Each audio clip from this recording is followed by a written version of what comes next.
साथियों, अभी भी बहुत सारे लोग कहते हैं कि शूद्र शब्द ब्राह्मणों का दिया हुआ कलंकित शब्द है, हम उस पर गर्व क्यों करें।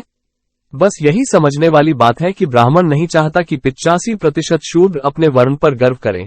जब शूद्रों की मेहनत की कमाई पर जीने वाले परजीवी ब्राह्मण क्षत्रिय वैश्य अपने अपने वर्णों पर गर्व कर सकते हैं, तो श्रमजीवी शूद्र क्यों नहीं। क्या सिर्फ इसलिए कि ब्राह्मण नहीं चाहते इसीलिए उन्होंने षड्यंत्र पूर्वक इस शब्द पर नीचता का गोबर लगा दिया है।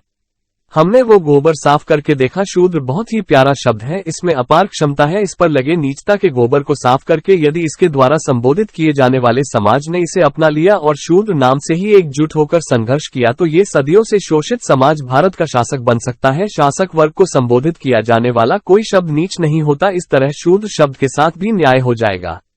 ब्राह्मण शूद्र शब्द से डरता है क्योंकि उनके सारे धार्मिक कहे जाने वाले अधार्मिक ग्रंथों में बहुजनों, मूल निवासियों को शूद्र शब्द से ही संबोधित किया है और शिक्षा, संपत्ति, शस्त्र, सम्मान से वंचित करने का नियम बनाया है। उन्हें हमेशा शूद्र समाज के विद्रोह का डर लगा रहता है और उसका उपाय भी करते रहते हैं। एक बार डरे तो शूद्रों को क्रमिक ऊंच नीच के आधार पर 6743 जातियों में बांट दिया। दूसरी बार डरे तो शूद्रों का वोट लेकर सत्ताधारी बने रहने के लिए उन्हें हिंदू बना दिया, ताकि वोट की ताकत से शूद्र भारत के शासक न बन जाए। भारत से ब्राह्मण शाही को उखाड़ फेंकना है तो हमें शूद्र शब्द को अपनाकर संगठित होना पड़ेगा। सबसे बड़ा फायदा इसमें ब्राह्मण घुसपैठ नहीं कर पाएगा।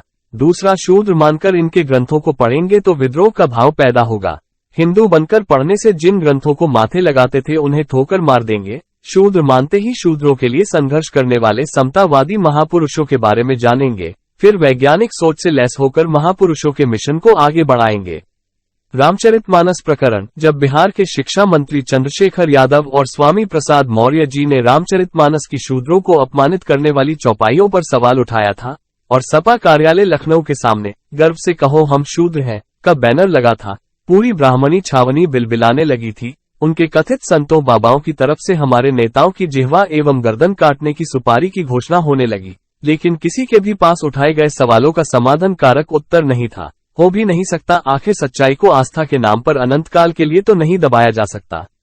अंत में ब्राह्मणी छावनी के सिपहसालार मोहन भागवत को बयान देना पड़ा कि जाति पंडितों ने बनाई, लेकिन वे भी शूद्र शब्द पर चर्चा से बचते नजर आए। ये है शूद्र शब्द की ताकत। जिस दिन 85% शूद्र समाज अपने समतावादी महापुरुषों के बताए मार्ग का अनुसरण करते हुए एकजुट होकर सिंह गर्जना करेगा कि सिंहासन खाली करो, उसके असली मालिक शूद्र, बहुजन, मूल निवासी आ रहे हैं। उस दिन धर्म नाम षड्यंत्र करके भारत का सत्ताधारी बन बैठे 15% अशूद्रों की मनोदशा की आप कल्पना कर सकते हैं। बीएसएस के हर कार्यकर्ता का सपना, उनका सारा संघर्ष भारत में वही दिन लाने का है ताकि भारत को महापुरुषों के सपनों का समृद्ध व प्रबुद्ध भारत बनाया जा सके।